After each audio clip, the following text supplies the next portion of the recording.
Hey everyone, if you're wondering why there's a giant pile of books behind me, it's because today on Big Al Books, we're going to have a giant fall book haul.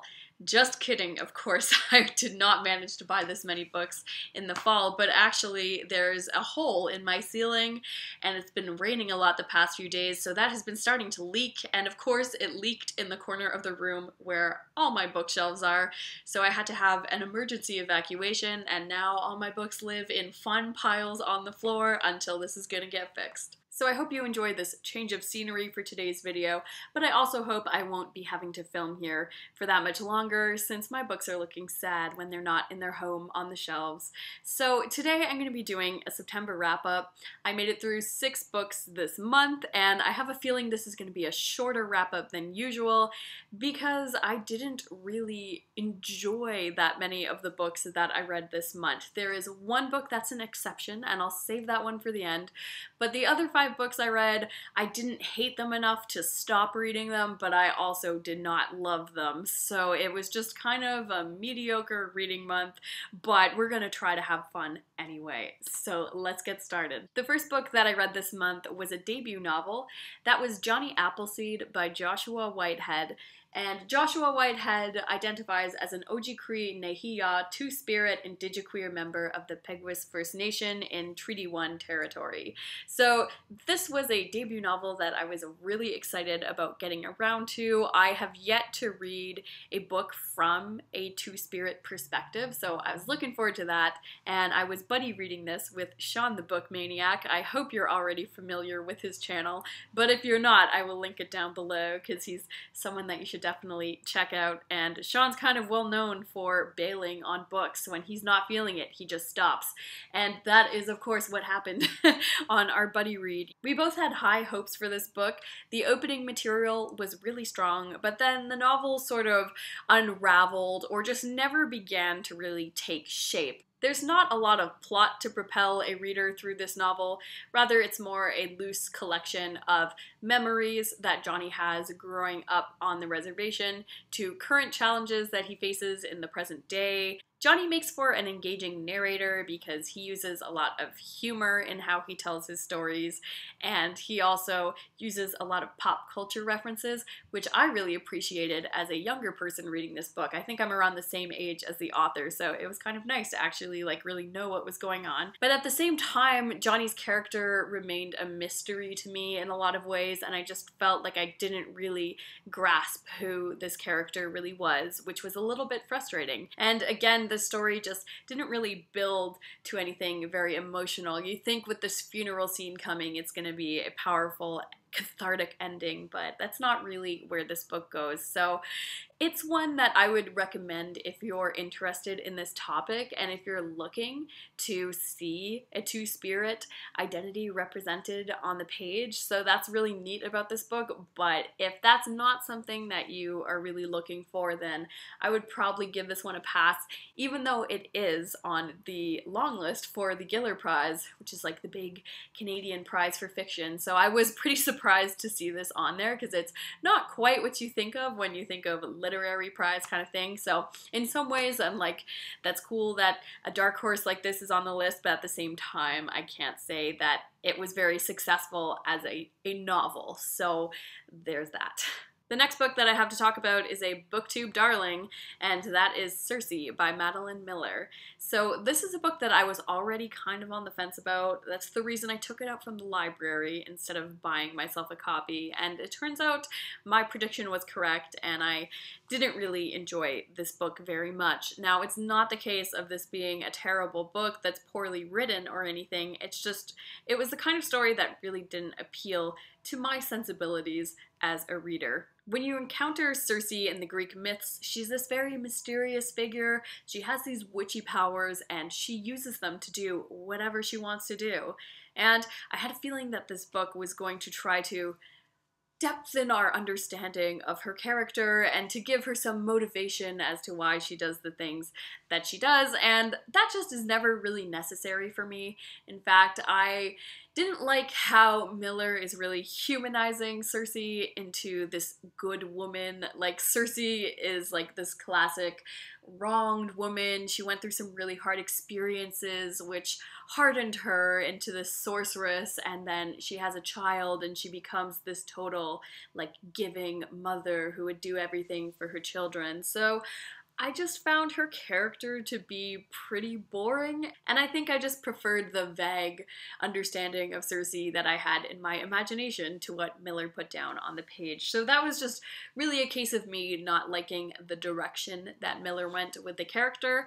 I also thought that this book was really dull, which doesn't seem cool in a book where like so many mythic awesome events are happening, but Cersei's kind of just trapped on an island, right? She just sort of waits around for people to come and visit her. So there was just kind of this very like slow-paced, boring vibe to this book. I was never really dying to pick it up. The only part that really stuck out to me was when Jason and Medea came to the island, and Medea is another character from Greek mythology that I have a real soft spot for, so I was curious to see how that was going to play out. And I was kind of into the power dynamics with Penelope, but in the end this book just didn't end up working for me. It was almost like it took itself a little too seriously. Like, Cersei was just too mature of a character for me to really connect with her. I would have enjoyed more of a sense of playfulness or weirdness or something to break up the monotony that I felt while reading this book. So not one that I loved, but if you think that the topic would appeal to you, you probably should check it out and read it for yourself. The only nonfiction that I read this month was a collection of essays called Against Memoir by Michelle T. I didn't know too much about this author before going into this. I kind of picked it up on a whim because I heard that she was a cool queer figure in the counterculture scene, so I wanted to give her a try. And again, this was one of the books where I just had very mixed reactions. Michelle T did not make a strong impression on me as a prose stylist. It felt like I was reading kind of a basic blog at times, so there wasn't a lot of beauty in the writing, but she does explore a cool range of ideas. So some of these essays were just really interesting because she's writing about parts of life that I don't really know anything about. My favorite essay by far in this collection was one that looked back on the Hags, and they were this lesbian biker gang that were running around San Francisco, and the essay explores the impact that this group has had on other future movements and how so many of the people in this gang were very troubled and faced a lot of difficulties with addiction and illness and death. So it was really dark, but it was so fascinating learning about this group of people that I'd just never heard about before. I wasn't as fond as the essays that were more inward looking, where Michelle T is looking back on her own life. The title essay, Against Memoir, is kind of about how she's almost replaced her alcohol addiction with this compulsive need to write memoirs or to analyze her own life through telling her story. So that concept was kind of interesting, but I didn't always love reading the result of her describing everything about her life on the page. So again, it was a hit and miss essay collection. Glad I checked it out. Not sure if I will be reading more Michelle T in the future though. The next book that I read was The Sisters Brothers by Patrick DeWitt. I had to check this one out since it has been made into a movie that's going to be coming out soon. And the movie is starring Joaquin Phoenix and John C. Reilly, who are two actors that I usually like. So I thought I should read this before going to see it. And this is, again, just kind of unfortunate timing. I feel like it was a perfectly fine book that I just didn't end up enjoying because I wasn't really in the mood for it.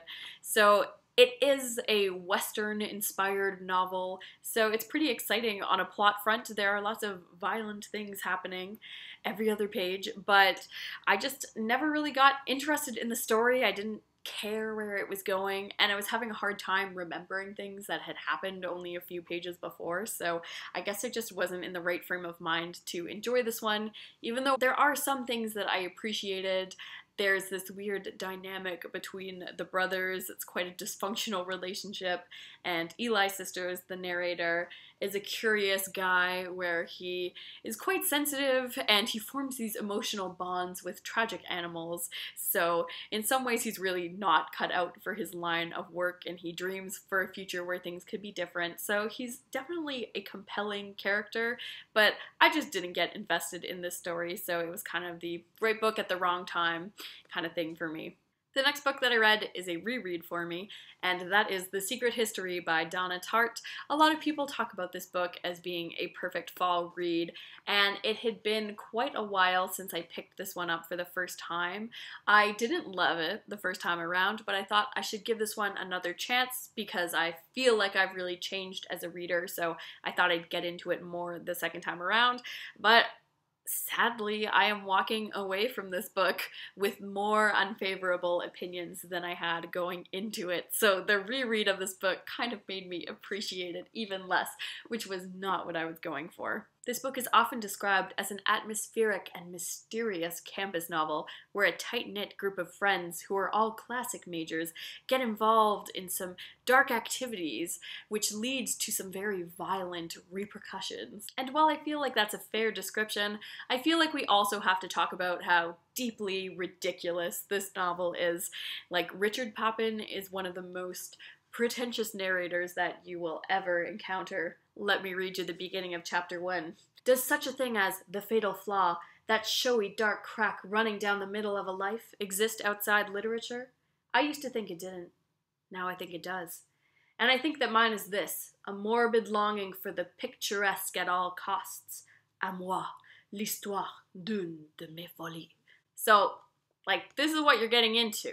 I'm sure that this was fully intentional on Donna Tartt's part to make these characters as pretentious as humanly possible, and it does make them fascinating in a sense. Like, you almost can't look away from them because they're pretty bizarre, but on the other hand, it keeps you from connecting to them on an emotional level because they just don't feel like flesh and blood humans would. When I first read this book, I couldn't stand Richard because he's like always lying to people, and he thinks that he's this cool chameleon that's just blending into any environment, but it just seemed really obvious that he's not comfortable sharing the truth of his identity. And I kind of appreciated him a little bit more on my second read through. There's just so much desperation about his character that I could really see where he was coming from more this time. He just really wanted to fit in, and he ignored a lot of serious character flaws and red flags because he just really wanted to feel like he belonged. So I sort of enjoyed his character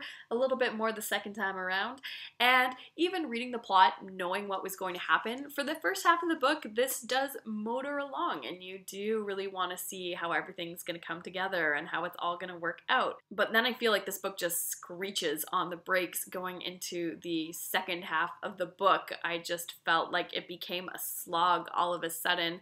It lost all the momentum, and it became a chore to get through this book. It sort of is like this weird version of Crime and Punishment, but Dostoevsky just did it better. I just didn't feel that same sense of urgency with this half of the story, and all the events seemed very long and drawn out. I have mixed opinions on The Secret History, for sure. It is kind of fascinating, deeply annoying, and just a bit of a strange mess of a book. I'd actually love to hear your thoughts on The Secret History because I know there are a ton of people out there who absolutely love this book, but I'm sure there also must be people out there who hate this thing. So if you have any thoughts on this controversial book, please let me know. I'd love to hear. The last book I have to talk about is by far my favorite read of the month, and that is Near to the Wild Heart by Clarice Lispector. So this was her debut novel. She was 23 years old when this thing came out, and she just took the Brazilian literary scene by storm because no one was prepared for a young woman to release such an ambitious, experimental, modernist, deeply strange first novel. It's about a woman named Joanna. We meet her in her childhood and throughout her life, and basically she is just this strange woman that experiences the world and her own thoughts and the sensations that she feels in this really strong, passionate way. So that's where the title comes from. She wants to get near to the wild heart of life. She wants to know what existence is and what it feels like to be a being inside of a body experiencing the world. So if that sounds kind of far out to you, that is what you're getting in for with this book. I just was fascinated watching Joanna move through the world, especially since other people don't really know what to make of her, since she's not really concerned with the social niceties or living a conventional life, because she's living by her own values. So a lot of people call her evil, and she's depicted as this kind of viper. This was just such a unique book. I had read her collected short stories before, so I knew that Clarice Lispector has this totally whack but brilliant mind. So it was neat to see what she would do with the whole space of a novel, and I'm quite excited to continue to read more of her works because she totally fascinates me. So that's it for all the books that I read in September. I'm not really sure what direction I'm gonna go in this October. There are always so many readathons going on where there's Victober and you can tackle some Victorian classics, or there's like Spookathon where you can read all your scary stuff before Halloween. So I'm really not sure what October is gonna look like for me yet, but I'm hoping that it's gonna be a bit more of a satisfying month than September was, but you just never know. Thanks for watching so much. Let me know what you've been reading, and I will see you again next time.